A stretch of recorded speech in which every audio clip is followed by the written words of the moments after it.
Muy bien, le damos gracias a Dios por este tiempo y le damos mil gracias a Jesús que dio su vida por nosotros y por esa razón estamos aquí con un corazón agradecido y con la esperanza de que pronto estaremos con Él en el cielo. Amén.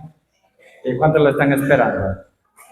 Hermanos, a medida que el tiempo pasa, se acerca más rápido este evento que se llama el rapto de la iglesia, y los acontecimientos se están dando tan rápido, o sea, cada vez va más rápido y más rápido, y creo que pronto el Señor vendrá por su iglesia, así que tenemos que estar preparados cada día. ¿Cuántos estamos preparados?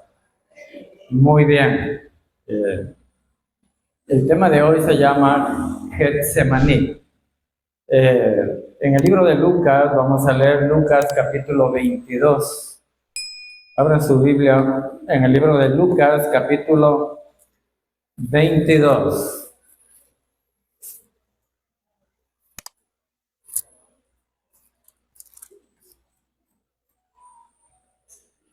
Vamos a leer desde el verso 39.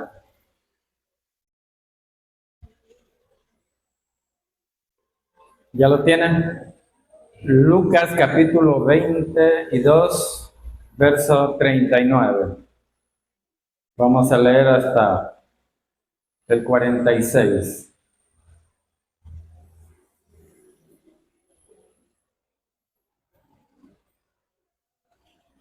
Bien, dice, y saliendo se fue como solía al monte de los olivos, y sus discípulos también le siguieron. Cuando llegó a aquel lugar les dijo, orad que no entréis en tentación.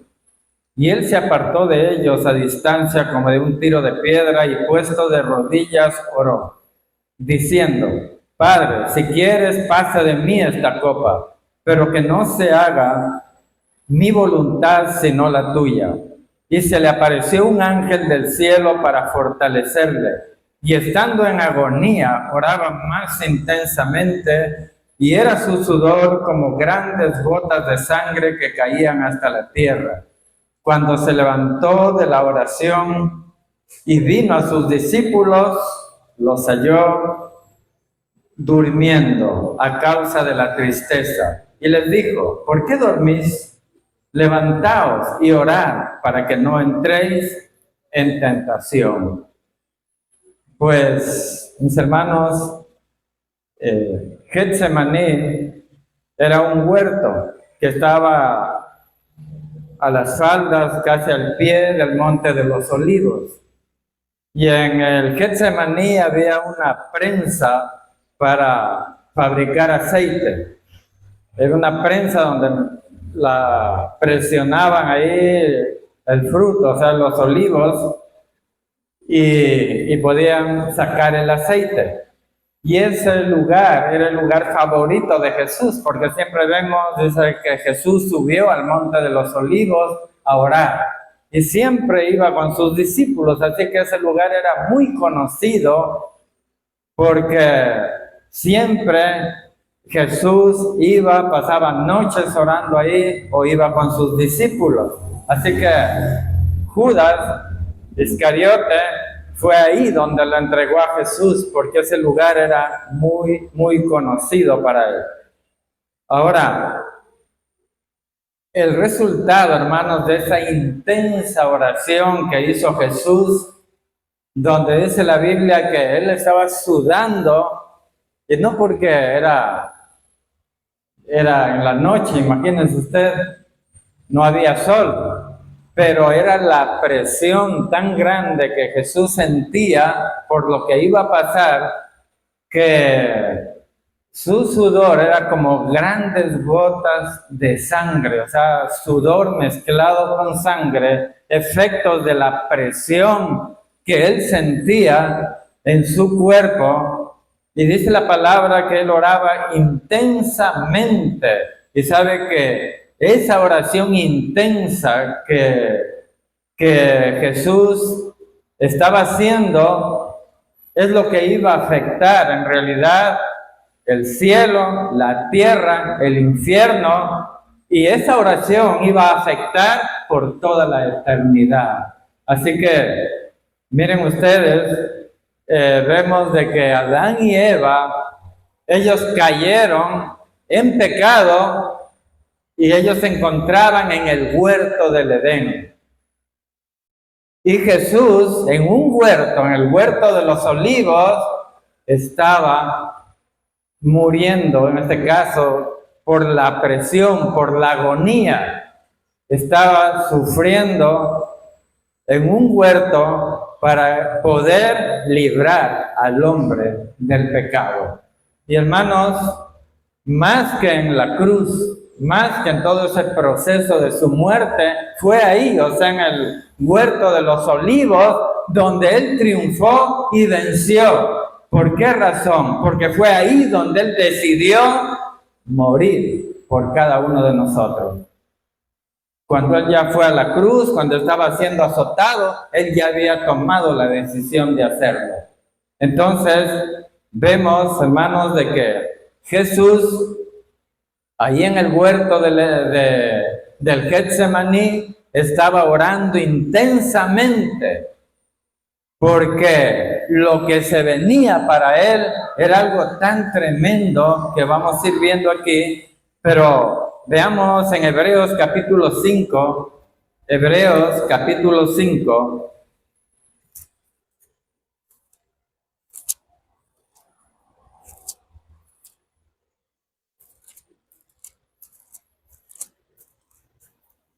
Hebreos 5, versos 7 al 9. Y Cristo, en los días de su carne, ofreciendo ruegos y súplicas con gran clamor y lágrimas al que le podía librar de la muerte, fue oído a causa de su temor reverente. Y aunque era hijo, por lo que padeció, aprendió la obediencia, y habiendo sido perfeccionado, vino a ser el autor de eterna salvación para todos los que le obedecen. Amén. Miren, estas palabras que nos habla aquí en el libro de Hebreos, está diciendo que Cristo en los días de su carne, ¿qué hizo? Dice la palabra, ofreciendo ruegos y súplicas. Y esto estaba pasando en el huerto del Getsemaní. Así que Jesús dice en la palabra que al ir al huerto a orar, porque ahí era en el momento en que él decidiría morir por la humanidad, la palabra dice que los discípulos lo siguieron, pero más adelante dice la palabra que Jesús lo tomó a Pedro, a Santiago y a Juan y les dijo, vengan conmigo, los demás se quedaron ahí y luego los dejó a la distancia de un tiro de piedra, más o menos como de aquí al otro lado de la calle. Y él fue solo, no había nadie que pueda compadecerse de él, que pueda estar juntamente con él, pues él estaba completamente solo. Y vamos a ver algunos puntos muy importantísimos sobre esto, porque a veces, hermanos, tomamos la muerte de Cristo, bueno, como Él era Dios. Y vemos como muchas personas menospreciamos tal vez todo lo que Él hizo y no estamos valorando como para caminar con Cristo venciendo como Él venció.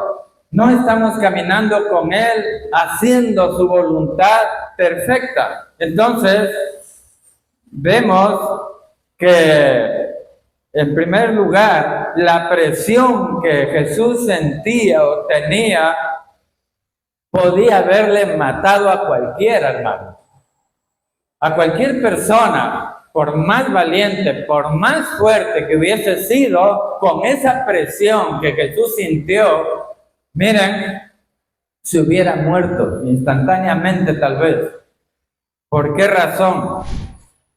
vemos en el verso 44 del libro de Lucas 22, donde estamos leyendo,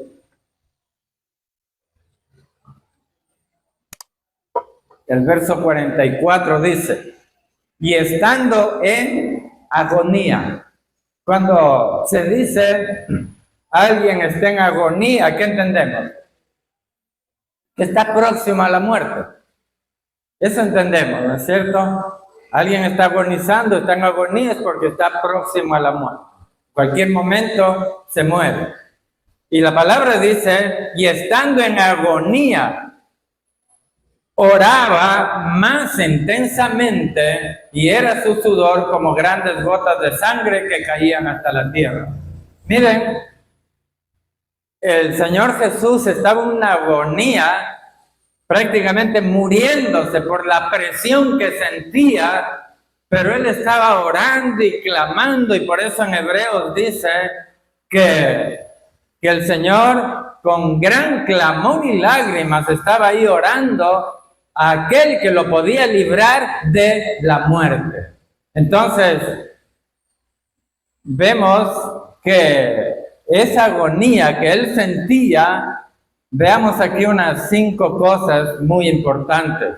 Él estaba cargando con el pecado del mundo unido en uno, o sea, todo el pecado de la humanidad, de todo tipo de pecado, de maldad, de violencia, estaba en uno solo sobre él. No sé si le pasa a usted como a mí me pasa.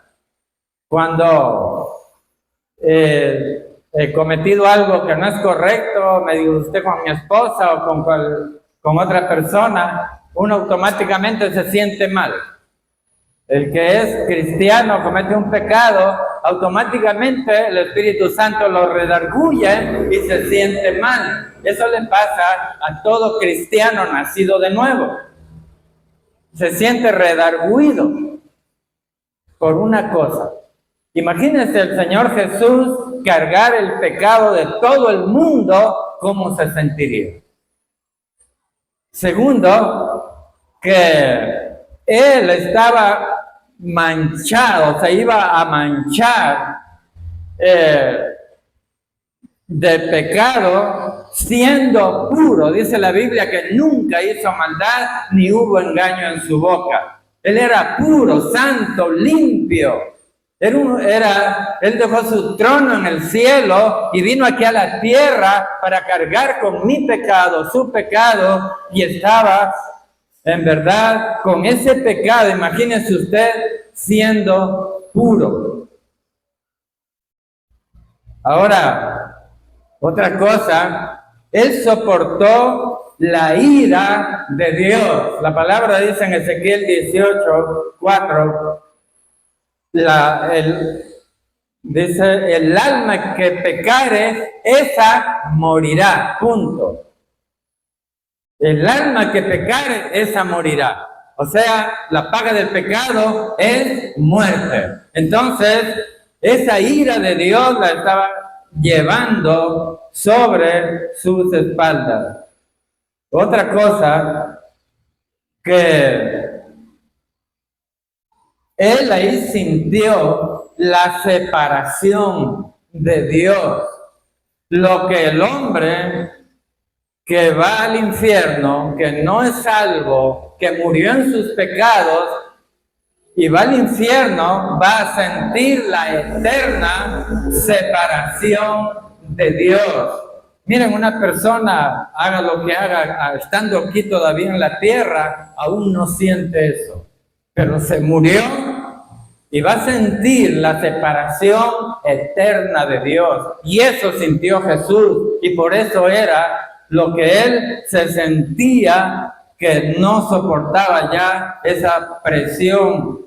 Y por otro lado, miren, en verdad, Jesús dijo, Padre, ¿por qué me has abandonado? Porque sintió el abandono del Padre.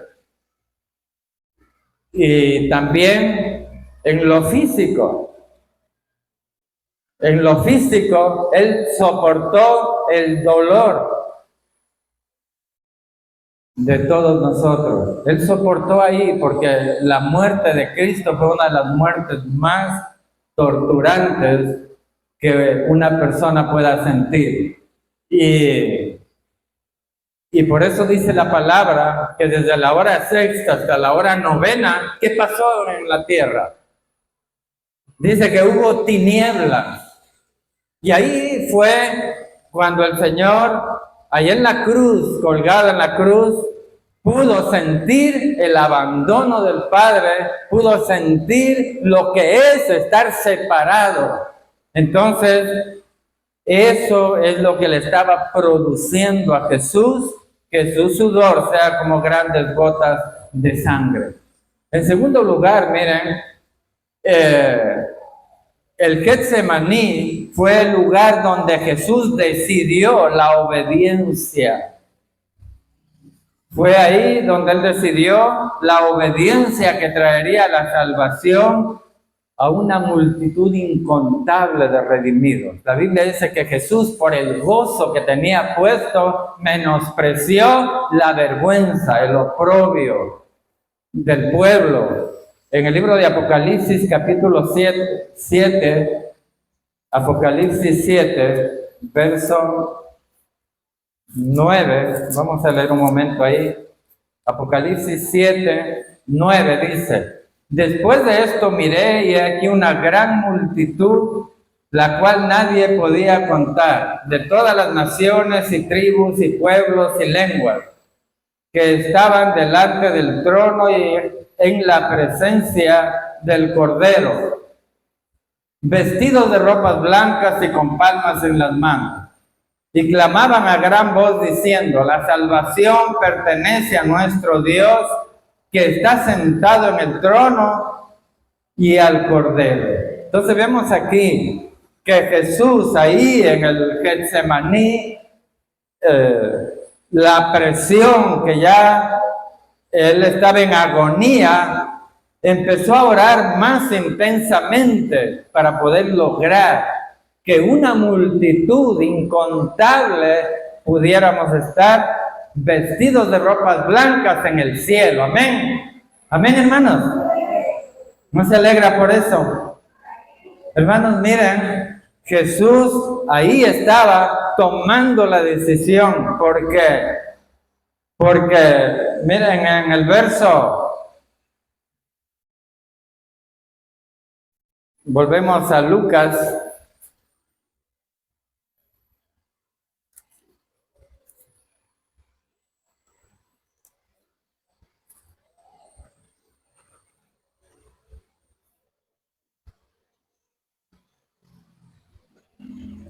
Lucas capítulo 22, verso 42.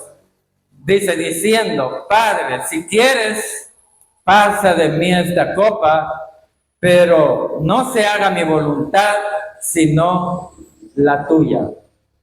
Así que Jesús, por un lado, le estaba diciendo al Padre, si es posible, si hay otra forma para que el mundo sea salvo y no llevar esta presión que estoy llevando y tener que ir a la cruz y tener que sentir tu separación, tu abandono.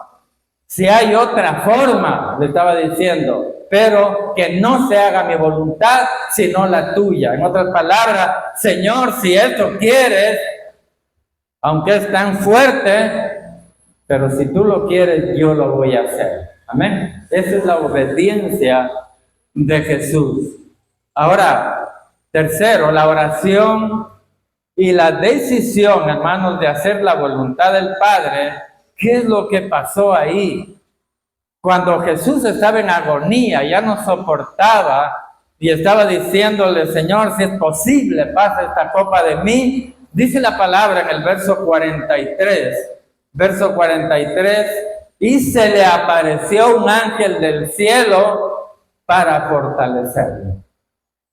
¿Qué nos da a entender eso? Que la oración intensa, que la oración que una persona puede hacer estando en una situación por más difícil que sea, Dios siempre va a traer fortaleza para que cumplamos su voluntad. Amén. Miren, humanamente hay cosas que no se pueden, que suenan imposibles, pero dice la palabra que la oración hace que Dios mueva su mano, y en este caso dice la palabra que Jesús, estando en esa agonía, estando tomando esa decisión de hacer la voluntad del Padre, Dios envió un ángel para fortalecerle. Amén. La oración siempre va a fortalecernos. Y algo más quería decir de este punto, es que el Señor Jesús, después de que este ángel lo fortalece, vemos que todo el proceso que tuvo que pasar hasta el final, hasta cuando dijo, consumado es. Amén. Todo está cumplido. 4, vemos ahí en el verso 47 la cruel traición de Judas. En el verso 47 del capítulo 22. Mientras él aún hablaba, se presentó una turba y el que se llamaba Judas, uno de los 12, iba al frente de ellos y se acercó hasta Jesús para besarle. Entonces Jesús le dijo, Judas, ¿con un beso entregas al Hijo del Hombre? Miren, hermanos, el Señor Jesús, cuando toma la decisión de hacer la voluntad del Padre y viene un ángel, lo fortalece para que pueda hacer su voluntad, lo primero que se topa después de eso es Judas, uno de los 12, que viene con una turba porque le pagaron un dinero para traicionarlo. Así que ese beso que le dio Judas fue como una mordedura de una serpiente. Eso es lo primero del proceso que pasó Jesús. Miren ustedes, la traición. 5, esa hora era la hora del poder satánico.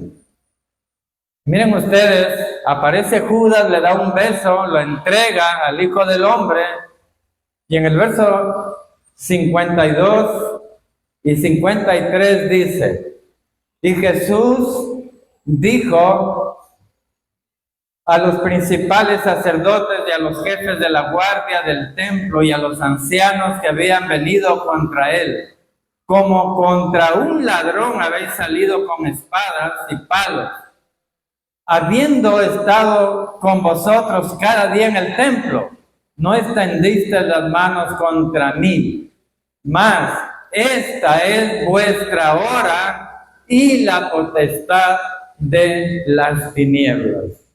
Era la hora en que Satanás iba a hacer lo que tenía que hacer. Entonces, hermanos, algo tremendo, estaba mirando esas escrituras, y es algo tremendo de que Satanás, con todos los principados, potestades y todo el infierno junto, para poder matar a Jesús, para poder sacarlo fuera de combate.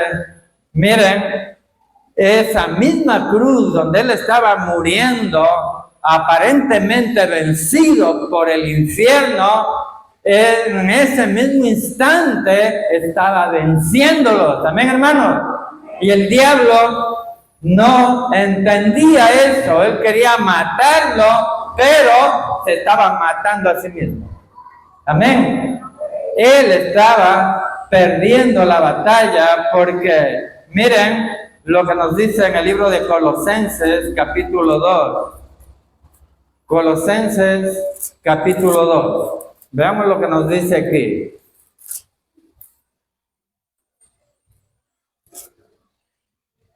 Colosenses 2:15. y despojando a los principados y a las potestades, los exhibió públicamente, triunfando sobre ellos en la cruz. ¡Qué tremendo! O sea, imaginémonos un momento esas 3 horas de tinieblas, toda la gente con satisfacción de que a la final lo mataron. Y ahí estaba muriendo Jesús. Los principales sacerdotes, todos los religiosos aplaudiendo, burlándose, escarneciéndole a Jesús. Y todo el infierno junto celebrando la gran victoria. Pero ¿qué pasa, hermanos? Dice la palabra que, si vemos en el verso 14, dice, anulando el acta de los decretos que había contra nosotros, que nos era contraria, quitándola de en medio y clavándola en la cruz. Entonces, ese momento en que supuestamente el diablo estaba aplaudiendo, estaba siendo derrotado. ¿Por qué razón? Porque después resucitó de entre los muertos. Amén, hermanos. Él resucitó y vive. Eso fue la gran victoria del Señor Jesucristo. Ahora, en el libro de Juan, capítulo 19, Evangelio de Juan, capítulo 19,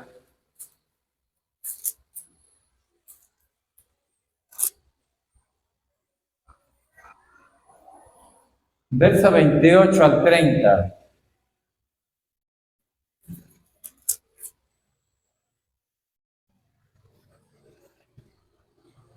Dice así la palabra. Después de esto, sabiendo Jesús que ya todo estaba consumado, dijo, para que la escritura se cumpliese, tengo sed. Y estaba allí una vasija llena de vinagre. Entonces ellos se empaparon en vinagre una esponja y poniéndola en el hisopo, se la acercaron a la boca. Cuando Jesús hubo tomado el vinagre, dijo, consumado es, y habiendo inclinado la cabeza, entregó su espíritu. Miren ustedes entonces, hermanos, el proceso de Jesús cuando estuvo en el monte del Getsemaní, tomando esa decisión de morir por toda la humanidad, de cargar con el pecado, de ensuciarse con la maldad y el pecado del mundo, siendo justo y puro. Dice la palabra que finalmente, después de todo ese proceso que tuvo, estando ya en la cruz, dice la palabra que el Señor dijo, tengo sed, pero aunque tenía sed físicamente, me imagino que era una sed tremenda, más que estar en un día en el desierto o 2 días sin tomar agua, por todo lo que pasó. Tenía una sed tremenda físicamente, pero más estaba hablando de la sed espiritual, de que todo el mundo pueda conocer el Evangelio y salvarse ahora gratuitamente. Esa sed que el Señor tenía de ver la salvación, de ver al diablo derrotado, de ver a muchos hijos en la gloria, pues esa sed lo llevó a hacer la voluntad de Dios. Y finalmente dice, cuando hubo tomado el vinagre, dijo, consumado es. Amén. Hecho está. ¿Qué podríamos decir en conclusión? Miren, 3 cosas importantes que cuando el Señor dijo, consumado es, yo estaba viendo que en verdad una de las cosas que Jesús estaba diciendo, hice la voluntad del Padre. Hice lo que el Padre me mandó, porque dice la Biblia que él aprendió la obediencia y fue obediente hasta el fin. Segundo, Cuando él dijo consumado es, estaba diciendo el imperio de la muerte ha sido derrotado. El hombre puede gratuitamente ahora salvarse. Amén. Amén, hermanos. Entonces, miren ustedes qué tremendo, porque el imperio de la muerte estaba sobre la humanidad. El alma que pecare, esa morirá. Dice también el libro de Romanos 3:23. ¿Qué dice ahí? Por cuanto todos pecaron y están destituidos de la gloria de Dios. Y Romanos 6:23. ¿Qué dice ahí en Romanos 6:23? Porque la paga del pecado es la muerte. Amén. Hasta ahí viene Jesús, dice, consumado es. Y podemos leer la segunda parte del versículo. Mas el regalo de Dios es vida eterna en Cristo Jesús, Señor nuestro. Amén. Y yo creo que para nosotros podemos ver y aprender en esto, es que cuando hay más presión, hay más oración. Cuando hay persecución, viene avivamiento.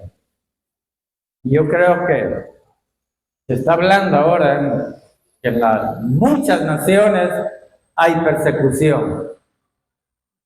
Entonces, la persecución ha hecho que Irán, que es un pueblo musulmán, donde es un pueblo donde es prohibido leer la Biblia, prohibido ver a los cristianos.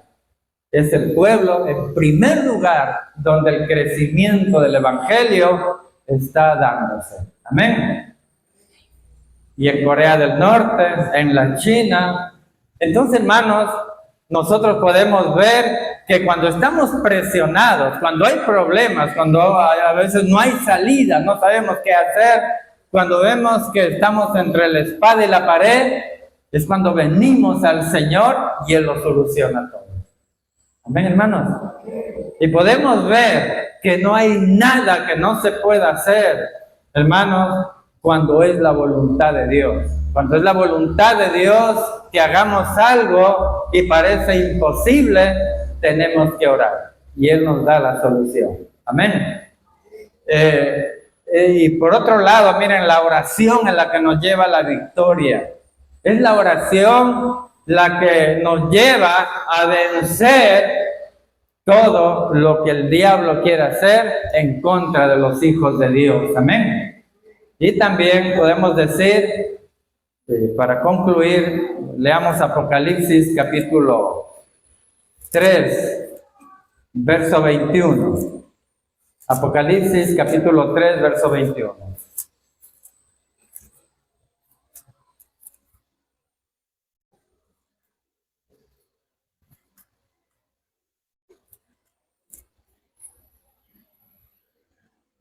Apocalipsis 3, 21 dice: al que corriere, al que venciere, le daré que se siente conmigo en mi trono, así como yo he vencido y me he sentado con mi Padre en su trono. Amén.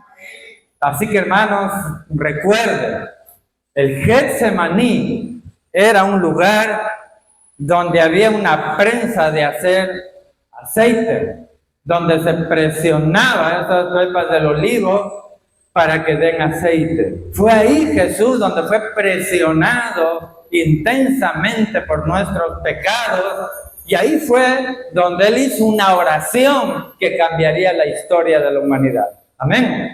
Entonces, la oración, mis hermanos, es algo que nos va a llevar siempre a la victoria. Para que nadie pueda decir, Señor, es imposible, no se puede. Si Jesús pudo cargar con el pecado de toda la humanidad, Él pudo vencer el imperio de la muerte, y no porque era Dios, era hombre.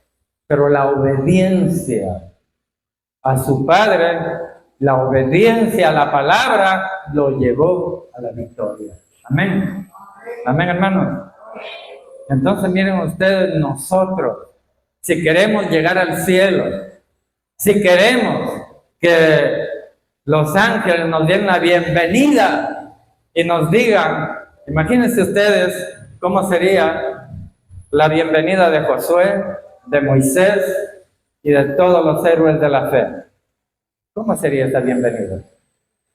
Entonces, mis hermanos, el hecho de ser redimido por Cristo y de haber vencido el pecado, haber vencido en esta tierra todas las cosas que nos tentan y nos quieren hacer retroceder, la palabra dice que el Señor nos dará la bienvenida y nos dirá, bien, buen siervo y fiel.